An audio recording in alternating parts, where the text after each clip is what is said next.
பிபிஸ் கணில இருந்து ஜோஸ்பின்.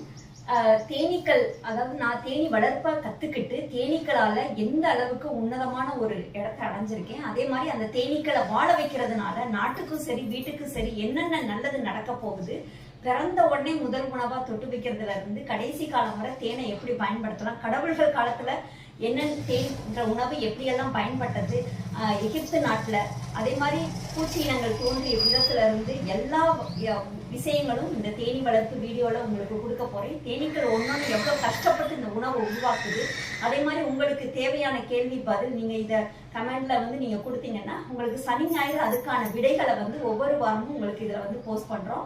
தேனீக்களை வாழ வைக்கணும், வீட்டுக்கு ஒரு தேனி பெட்டி, குடும்பத்திற்கு ஆயுள் கெட்டின்ற ஸ்லோகத்தை இந்தியா முழுக்க கொண்டு போயிட்டு இருக்கேன்.